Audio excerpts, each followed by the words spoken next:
every session has the opportunity to be of quality. It's just a matter of how many doors you're going to have open to allow it to come in. This isn't life or death. This is a run. This is nothing to be devastated about. This is a one run. And you've got to reshape the way that you think, and because, again, like the enormity of the pressure that people put on themselves, you will break and you will crumble and you will quit. Good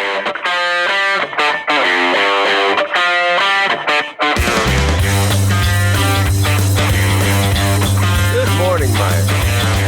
Hey, man, did you have a good Christmas? Oh, yeah. Yeah. Solid. Besides, you got stuck. Well, not stuck, but first off, before we go into our regular catch-up chit-chat, welcome, Crushing Iron Podcast 333. Yeah, it is. 333. Yeah, that's what I thought. Podcast 333. This is a triathlon-related podcast. We cover all things triathlon, swim, bike, run, nutrition, training, races, race recaps, race previews, sometimes with even race directors, and also most frequently the ones that we go to and participate in. But we cover it all. We cover training, and then we also cover a lot of life. We cover how they intersect, how they complement each other, and oftentimes, unfortunately, can take away from each other. We do our best to have an open conversation and dialogue that's unscripted and with no sponsors and ads to interrupt, but just kind of a constant thought stream of what we're going through, what we're thinking, advice, tips, and then most of the time it's just put out there in a format so you can take away what you want from it and hopefully apply it to your training and to your life to hopefully set you up for success better in your triathlon journey. And we get those from our own personal experiences, but both as Mike and I are both coaches and athletes, we are fortunate enough to work with a lot of awesome people who also have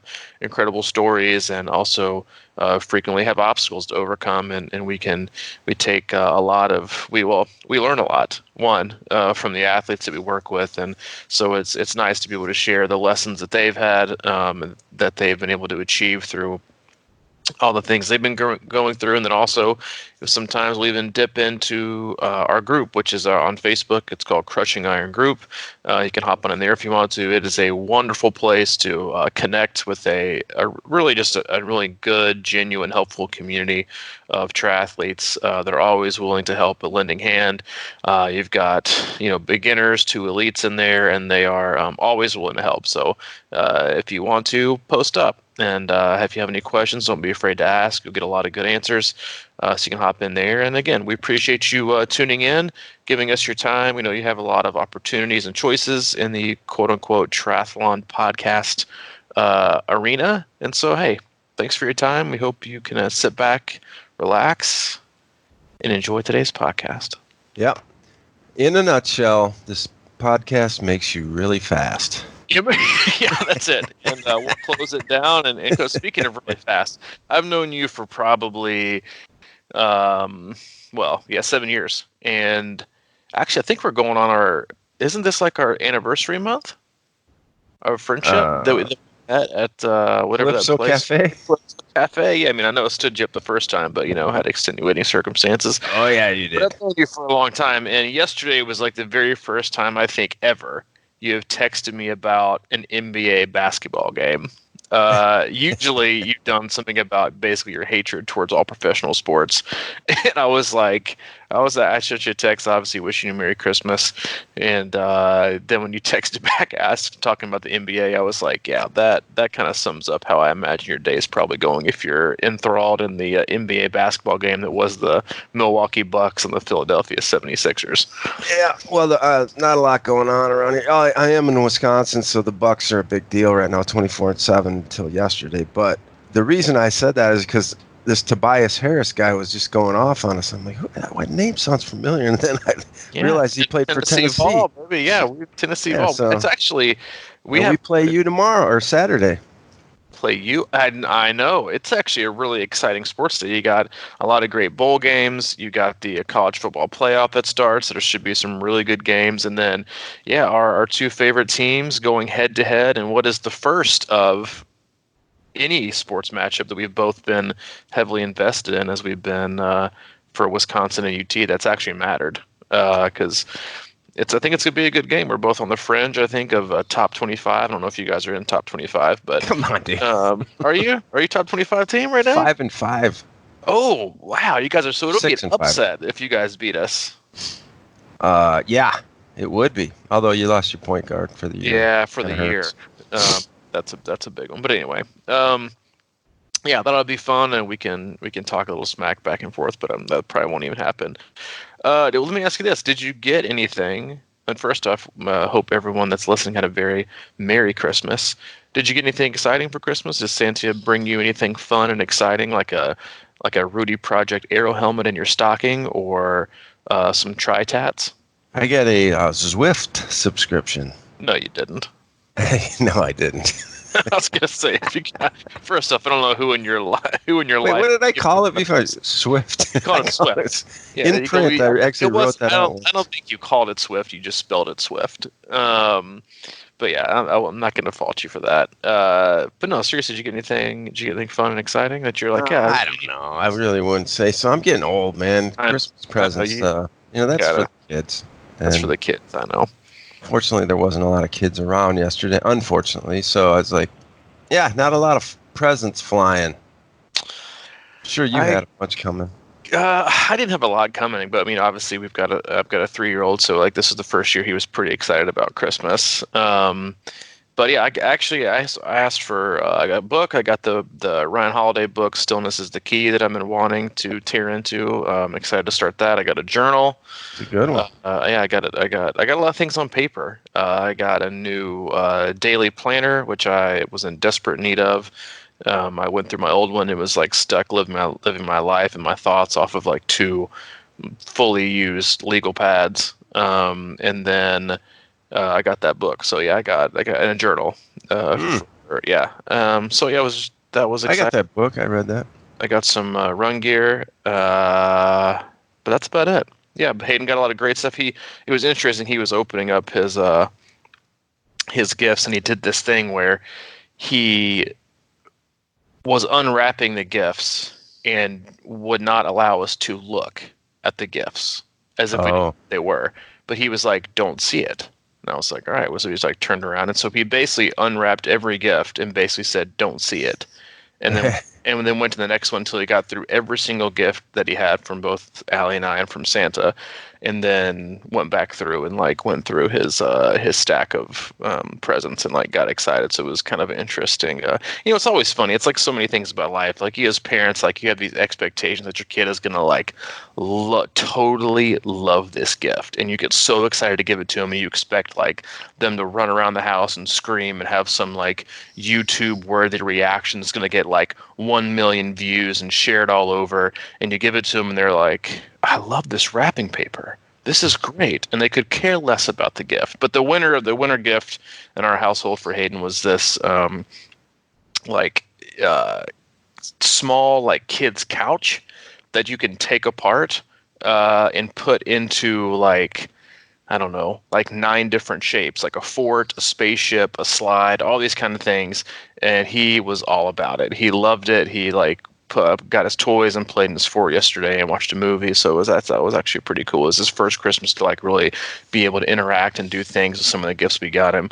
But yeah, it was fun. We got everything we needed. We hung out here, just the 3 of us at the house, which was awesome. Just having the 3 of us being able to relax and enjoy ourselves. And it was, I don't know, I think it was like this for most everyone, at least here in the Southeast, it was like insanely warm. It was like low 60s yesterday. So it was just a nice sunny day, a little bit more of the same today. But yeah, it was great. We had a great Christmas. And again, if you're listening, you're probably off today and enjoying the festivities and maybe cleaning up some of the leftover cookies from Christmas and enjoying yourself maybe a little bit too much. But hey, you got all year, you got all week. Live a little, enjoy yourself. But we hope you had a Merry Christmas. You traveled safe. You're heading back home.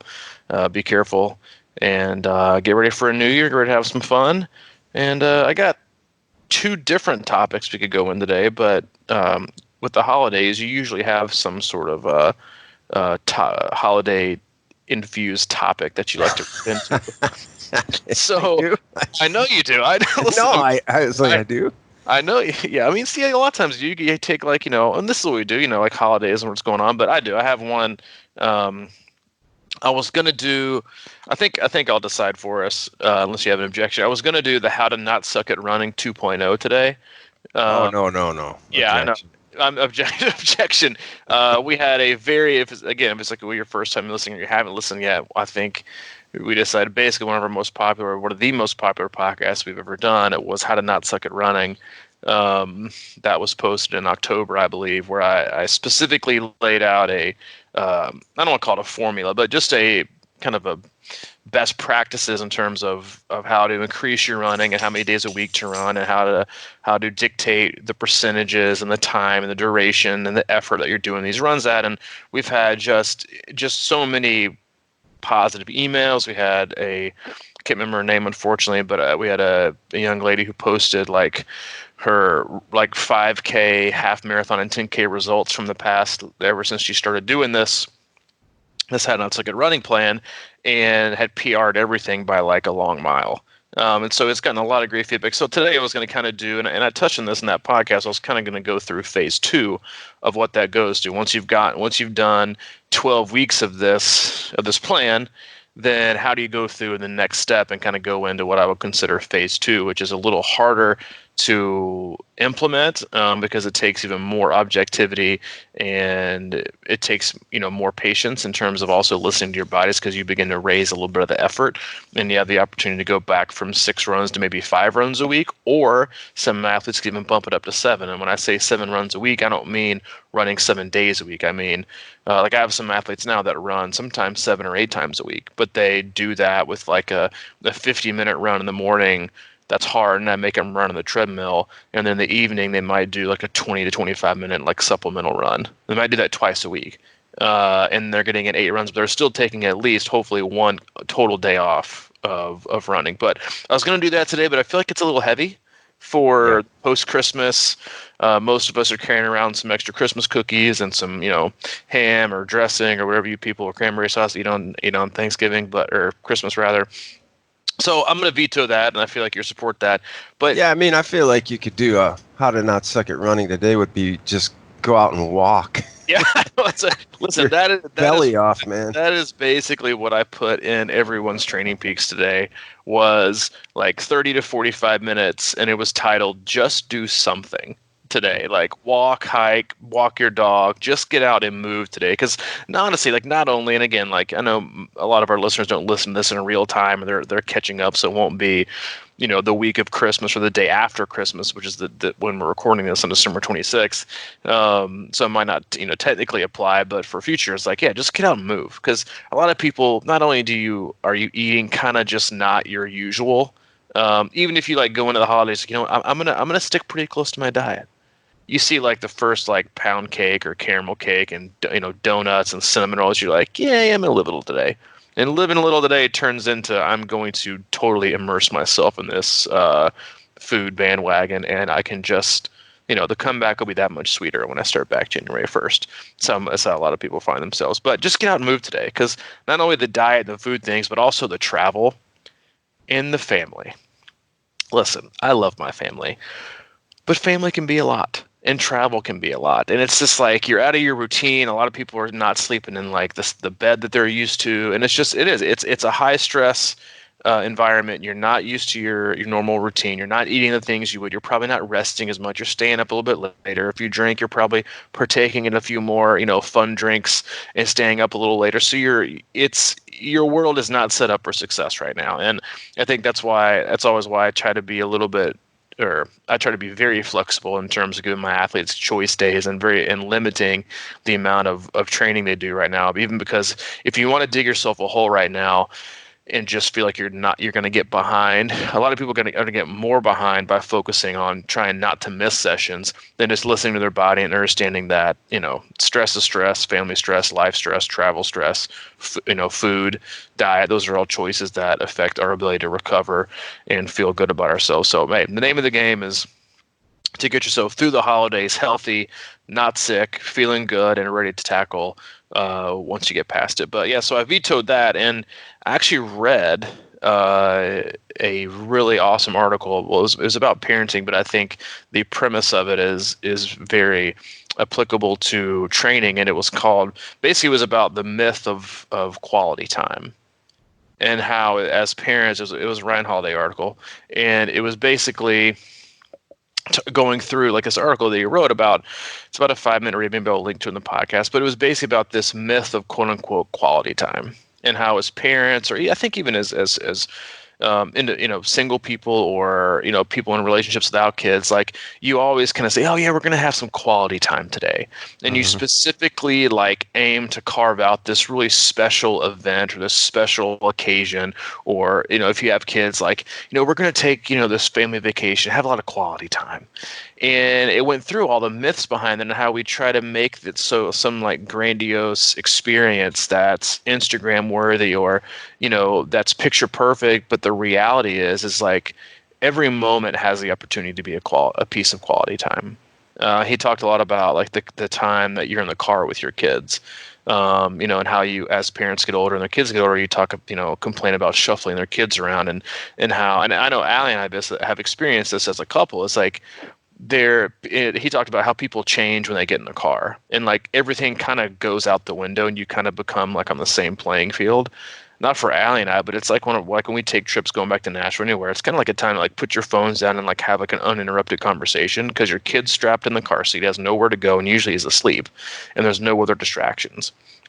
Anyway, it was just talking about how if you look and you pay attention, every opportunity you have, whether it's getting your kid to go brush your teeth, whether it's going to the grocery store, whether it's just these moments that we have throughout our 24-hour day that are full of opportunities to consider it quote unquote quality time.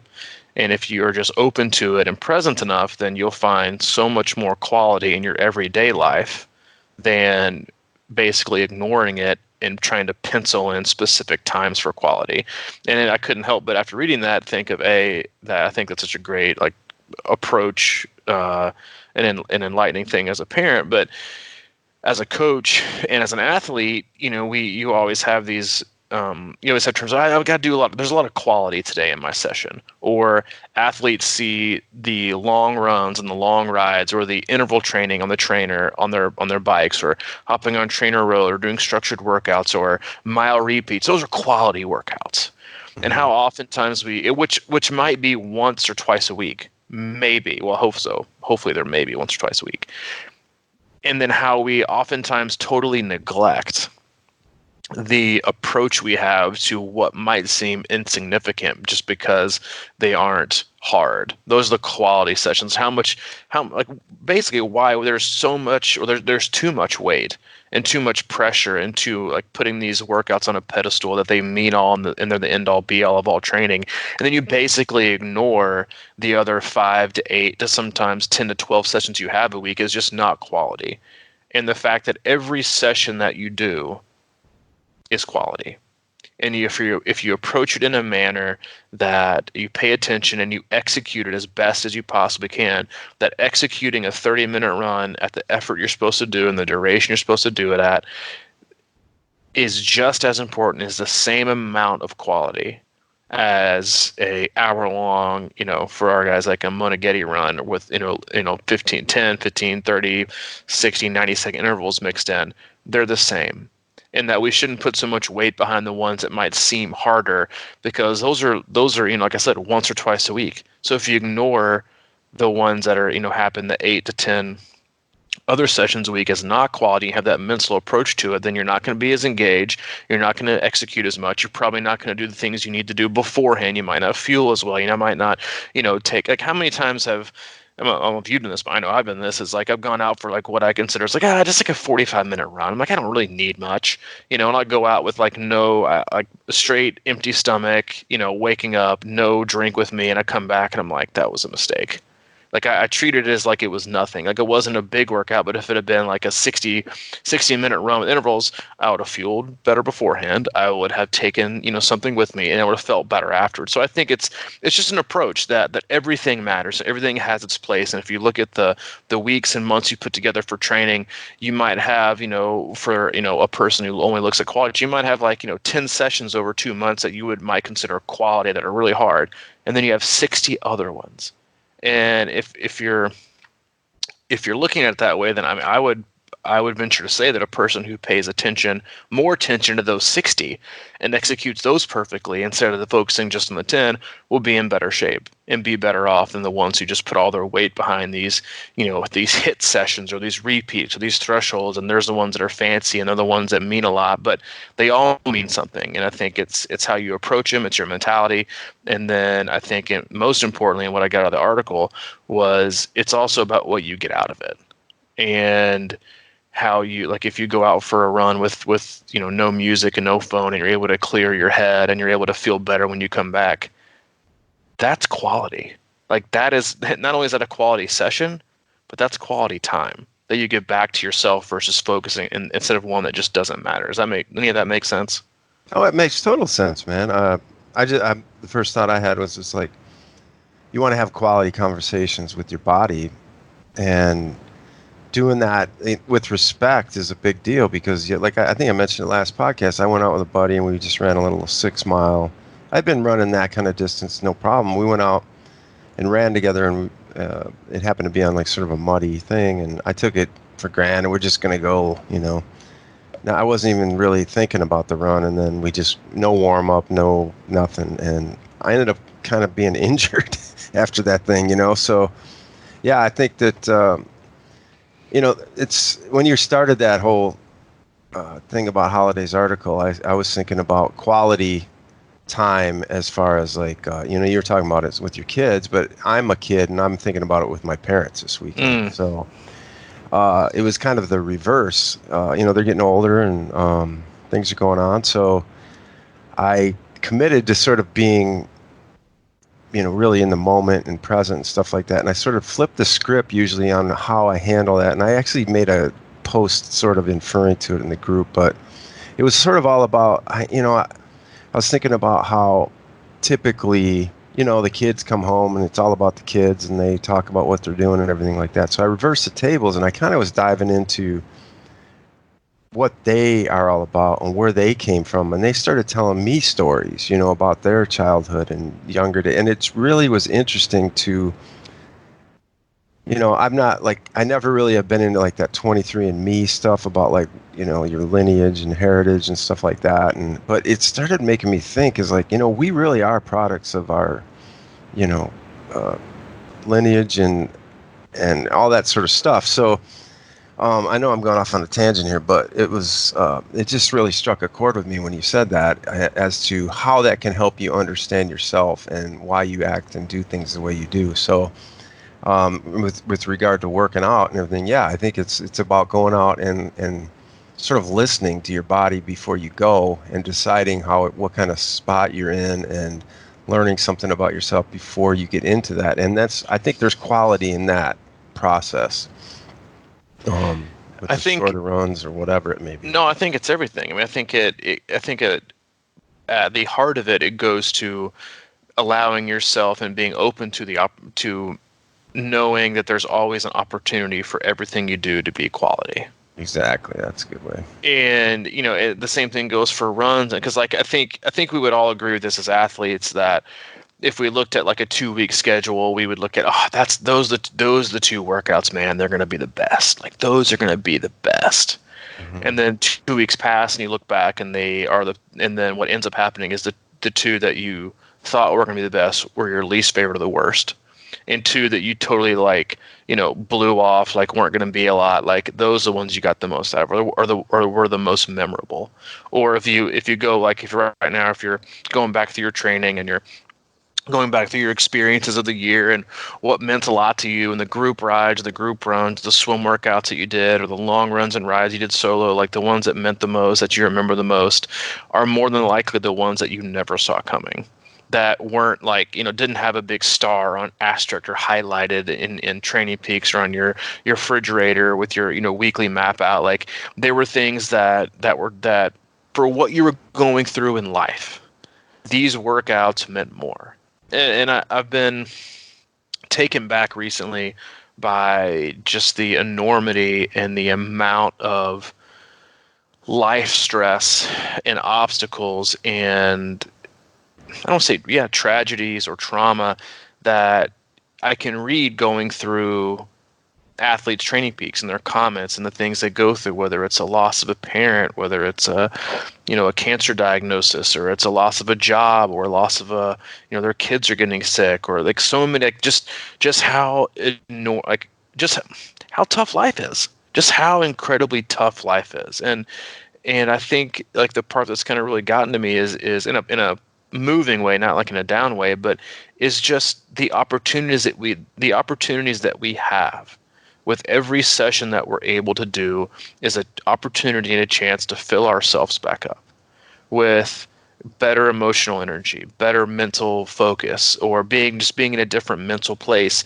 And if we don't open our eyes to that and we only look at training as what are we doing and not who we can become, then we are totally washing over the opportunity we have to make, like we were talking about, like just a different version of why every workout can be of quality.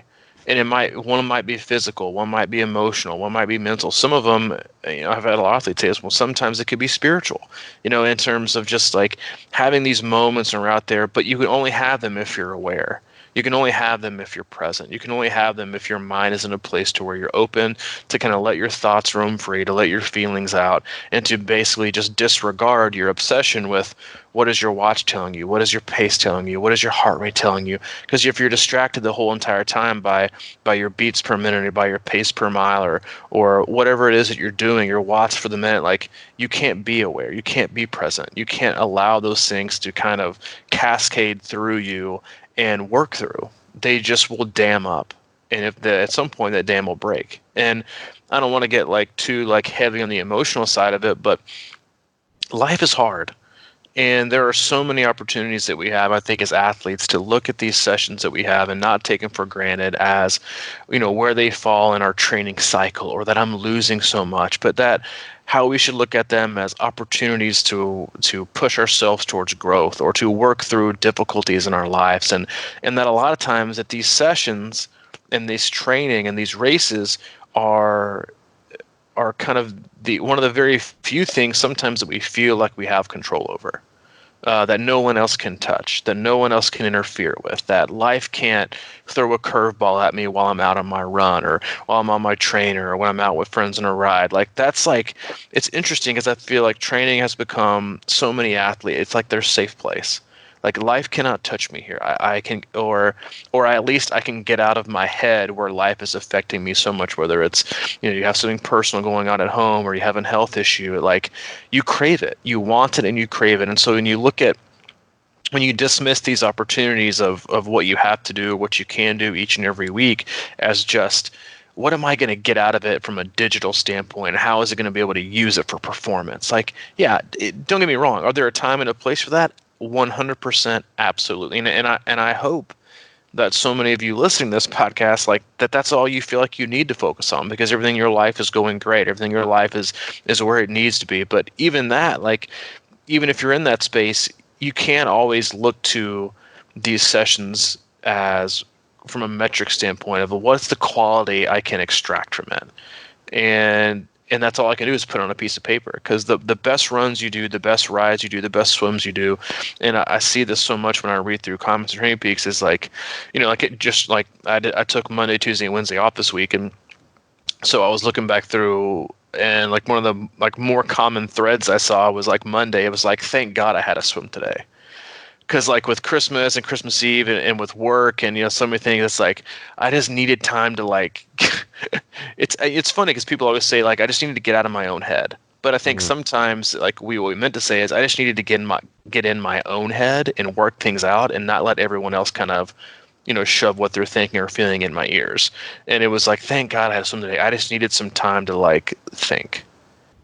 And I just it's really gotten I guess I've just become more aware the last few weeks of just how much of our lives now have become reactionary, and that we're not really thinking, we're just reacting to what's posted on social media and what's driving us and what's pushing us and what we can get out, and just how much of a more simplified approach we can take to things while getting more in return. And I think that is the maybe the easiest way to put it is like, the ROI from every session. Are you putting so much into it and then feel like you're getting nothing out because you didn't meet this expectation or this time goal or this pace?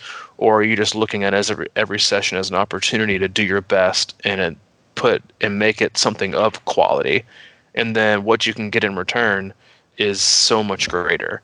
I know where I was going with that, but it's just been it's just a lot, man. Life is hard, and I think training just gives us so many opportunities to live better, or live happier, or change the way that we think. And I think a lot of times we ignore that. And the opportunities that we're given with training.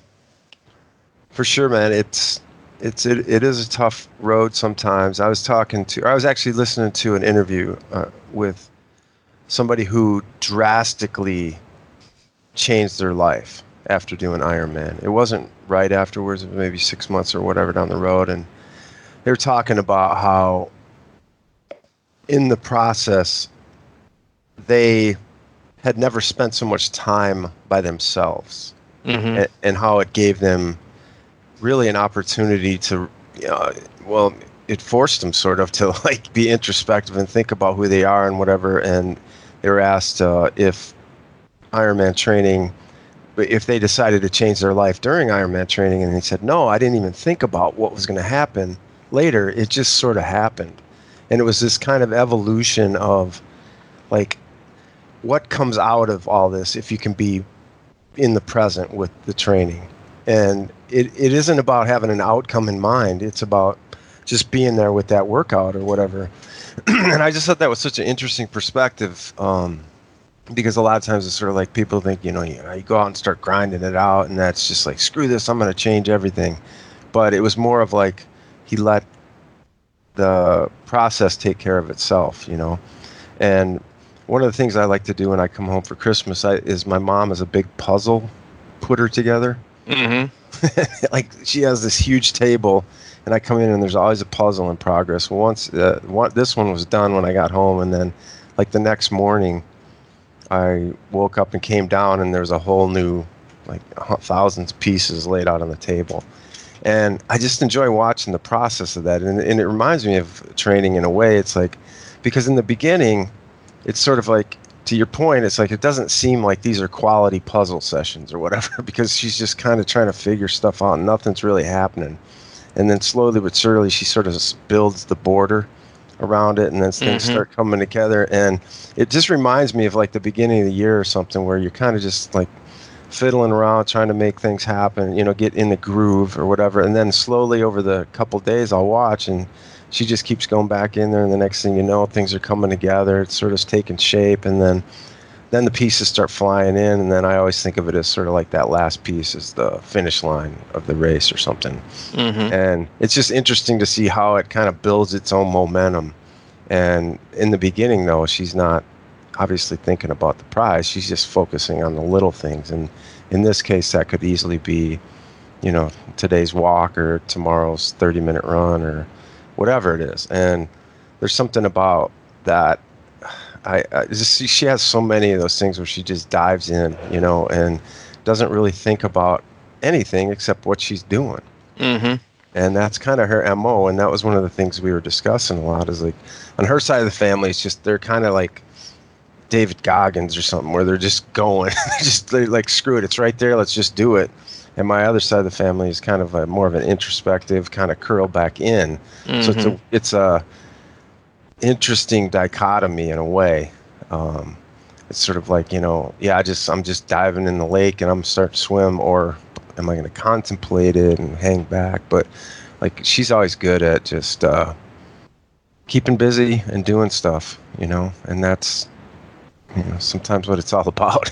Without sugar on top, Yeah, sometimes you have to. And there was like there was this great quote from one of our favorite people, Jerry Seinfeld, in this article, and he He's said, a big meditator. yeah, he said, well, it said there's a reason there is no such thing as quality time, and it says Jerry Seinfeld, who has 3 teenage kids, put it well. He said, I'm a believer in the ordinary and the mundane. These guys that talk about quality time, I always find that a little sad when they say we have quality time. I don't want quality time. I want the garbage time. That's what I like. You just see them in their room reading a comic book and you get to kind of watch that for a minute, or having a bowl of Cheerios at 11 o'clock at night when they're not even supposed to be up. The garbage time. That's what I love. And I think what or at least what I got from, I'm not going to say what he's trying to say, but is that the best times that we see is like the most unexpected times that we couldn't even have envisioned because we have these expectations. And then what's sad is that they never get lived up. They get never are, met. And so then we get disappointed, because if you put all this weight behind, quote unquote quality time or quality workouts, then what you're doing is you're raising that bar. You're raising the expectations usually with type A athletes are way out of bounds, or they're way too high. And then so you neglect all the other time that you have, and then you put all this weight and all these expectations and all this meaning behind these specific training sessions that they rarely, if ever, live up to it. So now you've ignored, the 90% of the stuff that to you, quote unquote, doesn't matter. And then the 10% that you've, allocated or labeled as what matters most, you've now heightened the bar so high and put the expectations so great that now they're basically impossible to meet. And then so you go through these training sessions, or you even go to these races where these expectations are so high, and you might treat, like if people say, like, I've got these, races that don't mean a lot, I'm just training through them. They have these 8 races that basically are the end all be all, and then you just can't live up to it. And so what are you left with? You left with 90% of the things you totally ignored and missed an opportunity, and then the other 10% you're left with this devastation of unmet expectations. And I mean, I like to make an analogy of our day yesterday. Like, I don't like have any expectations for. I'm not a huge Christmas guy, and I think presents are fun. But you kind of, as a parent, like, you envision.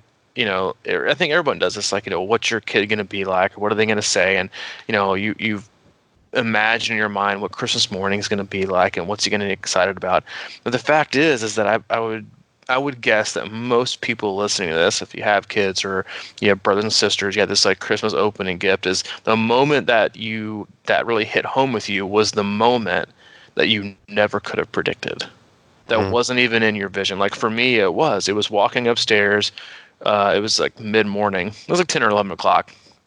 And Hayden had built his fort in his room. He has toys in there, and he was kind of snuggled up with his blanket watching a Disney movie. That was easily my most favorite part of the day. And if I went back to like Christmas Eve and was kind of going through, I wonder how Christmas morning would be like, wasn't even on my radar. Not even close. And so I think when we take those pieces of life and we adapt them and we project them more onto what it would be like to outline our training lives that way, and we remove those expectations and we put the responsibility on ourselves to be open with all of our training and to expect that everything can and should be, or has the opportunity to be, I guess is a better way to put it, really, really good, physically, emotionally, mentally, then we're going to start getting more out of it. And that's not saying that you should go in every workout expecting fireworks.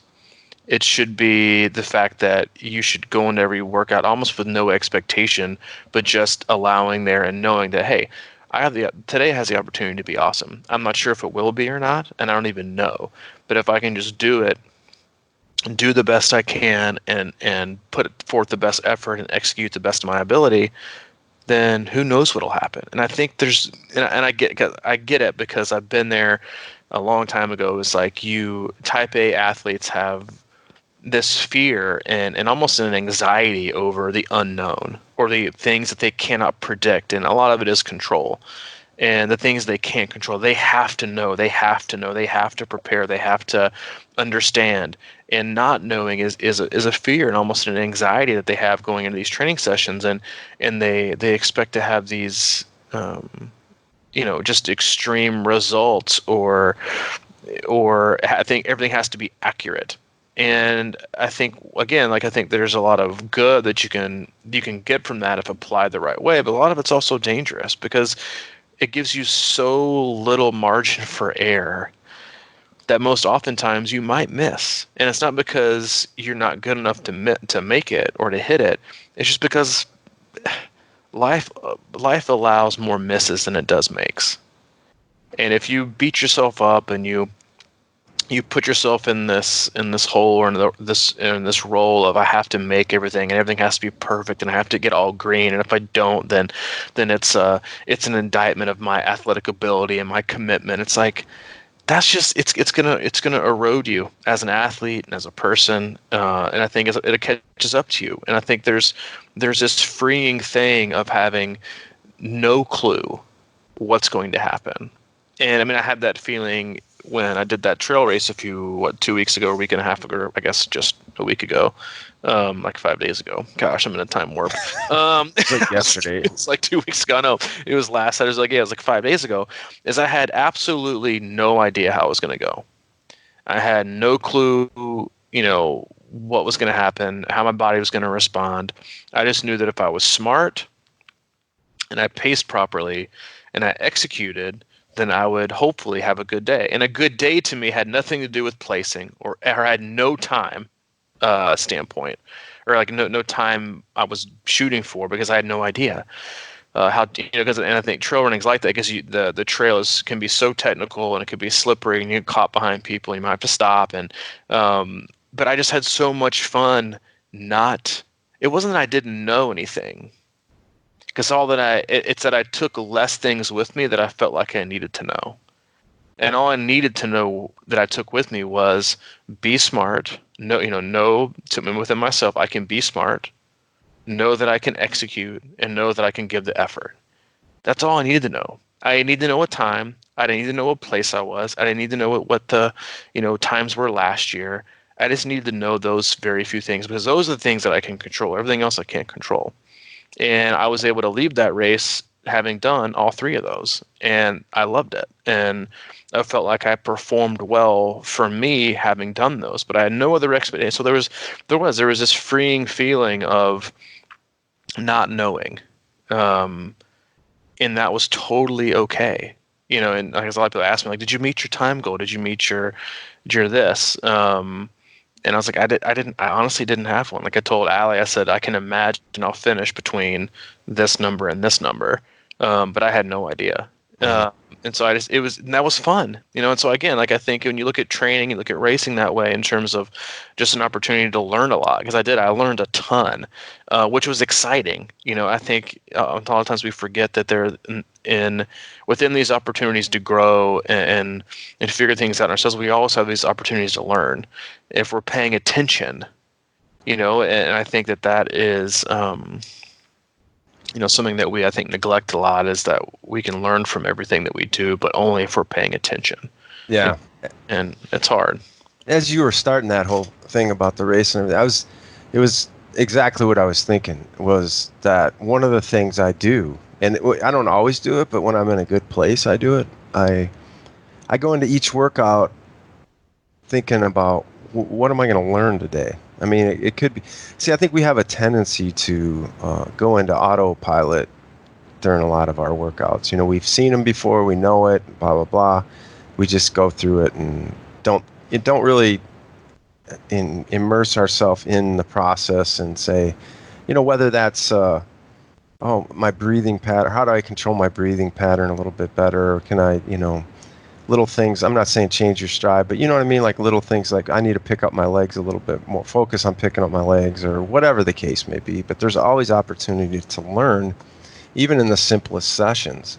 And I think that's such a huge part of it. It's like we all know these people that we see all the time and we just kind of go through them and it's always, that they're boring or whatever. You don't even want to talk to them. But if you can shift your mindset to the point where it's like, everybody's got a story or something, and can you go into this conversation differently today and try to learn something about them? Because there's probably something interesting in there. You just haven't really given it the credibility that it needs to get.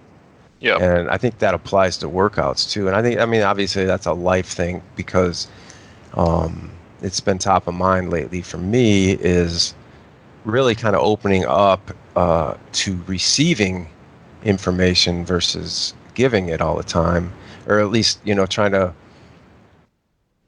add to the conversation, but add to the conversation by listening or whatever, or add to the workout by listening and just being aware of what's going on and saying, because there's probably something going on in a lot of people's workout regimes all the time, and they just, dang, I just feel like whenever I do that, I just feel, but you're not, I'm sore, or like that just didn't feel good or whatever. Well, figure out why, like if you have that's one of my things is like, if I'm running and I have like a tweak going on or some kind of niggle in my wherever, I try to run it in, I try to listen to that and figure out, okay, slow it down.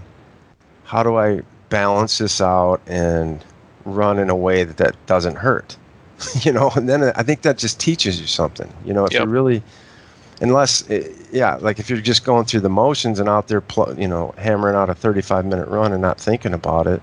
I mean, that's really a good opportunity to really experiment, I think, with a lot of your thought process in running, because it should be under control and it should be something that you can, address while you're moving.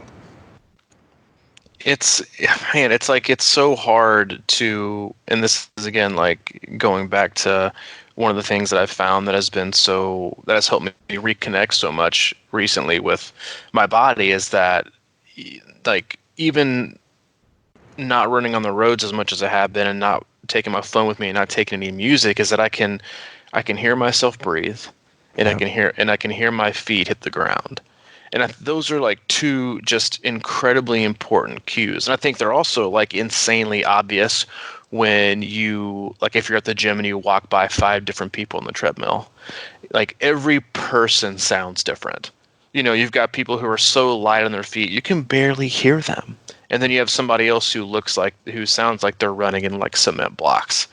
And those are all huge cues if you're paying attention on what's happening to your body and how it's performing and what's good and maybe what's not good.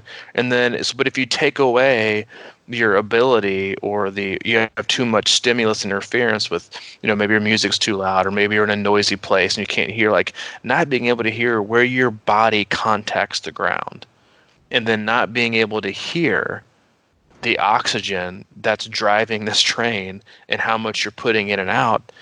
Taking both of those out the window, I have to imagine, and I don't know if there's any studies on this, removing those two large components of your sensory, I have to feel has some kind of an effect on your ability to truly gauge your effort and how much you're putting in or how much it's doing. And I think if you turn your music way up and you're somewhere busy, like it's impossible, I think, to be able to pay attention and to let all the stimulus that you're creating really, really soak in. And I think I think it's just. That's great, man. I think it's. But again, it's hard. Yeah, it is hard. I think it was our buddy Lee over at NR Nashville Running Company. Mm-hmm. I always pimp him on like, hey man, how do I be a better runner? He ran at Oregon in the track team at Oregon, and I always get him on this, be a better runner. And he would always say, well, first, the one thing he always says, you want to be a better runner, run more. Mm-hmm. And the second thing I think he finally acquiesced on was just go out and run and be quiet and listen and just try to be as quiet as you can be. Mm-hmm. With the foot strike. Yeah. He said, and it's amazing how that process alone can, give you better form. I honestly don't, I think it's a form thing, but I also think it's an impact thing. Because if you again, like better of your form. Exactly. Right. Exactly. Better your specific form. Because again, I know. I don't want to go there either. Yeah, I'm just not a huge advocate of changing your run form or your foot strike. I've seen more people get injured on trying to change those two things than I have on just trying to best themselves in the running form and the strike that they have than anything else. But I know I think it's one of those things where, again, it just goes back to back to quality and paying attention and being present and understanding that there are so many opportunities and things you can learn from every single session that you're doing and every time you do something. And I think that if, as long as you can go into, every session or most of them, not every's asking too much.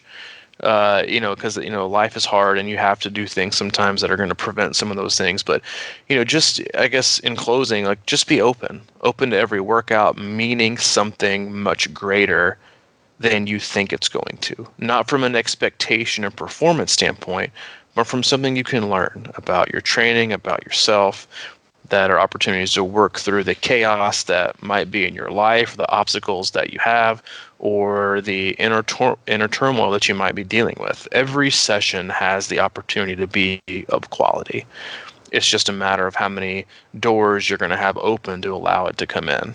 And if that's something that you're struggling with, or that you think you failed to do this year, and you put too much weight behind a specific race, or way too much weight behind these 1 or 2 sessions every week that you expect so much to get out of, that just look back and look at the, is it optimism that you seek, or is it that you're seeking and being open to, or have you really just succumbed to being a person who becomes routinely devastated by the training that you're doing and what it's not adding up to, and what it's not doing for your life by meeting these paces. And to be honest, I have to do this sometimes with the athletes that I work with, and trying to get them to a different emotional and mental space is when they insert certain adjectives or adverbs in describing their work, or I'm like, hey, I got to remind you here that this is a run.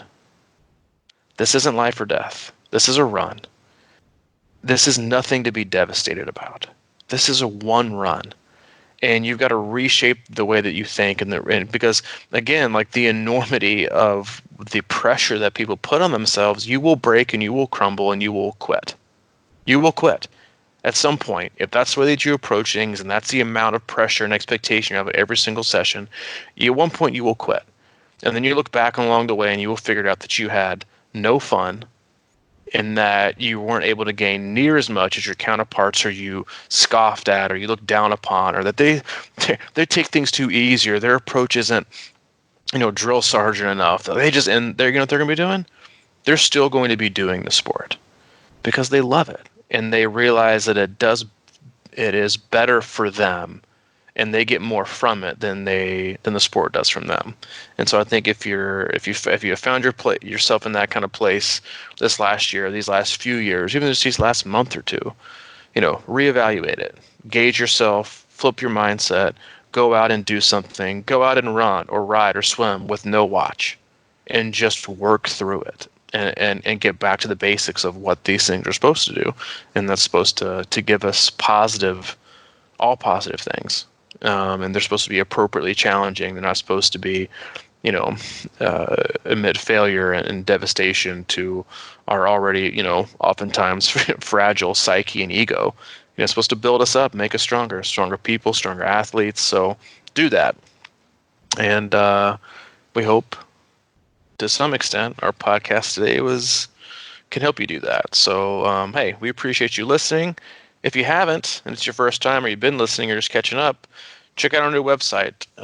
We still have crushingiron.com, but Mike has, with a lot of help of some friends, launched our new website, which has a ton of new information on there that is awesome. Go on over. It is c26triathlon.com. Go over there and check it out. Review us on iTunes, subscribe, listen, share. If you have any questions, reach out to Mike, crushingiron@gmail.com, or if you have any specific questions for me, you can always email me directly at c26coach@gmail.com. All right, my man. Happy day after Christmas. Happy day after Christmas, and I'll talk to you before next year. Oh, yeah. Yep. We'll be texting on Saturday when the Yes, we will. Badgers Talk go into about Knoxville. Chat. Go into Knoxville. It'll be fun. We got our guy back. I'm interested to see how he does. Well, hopefully it's a good game. That's all I ask. That's All right. I'll catch you later. All right.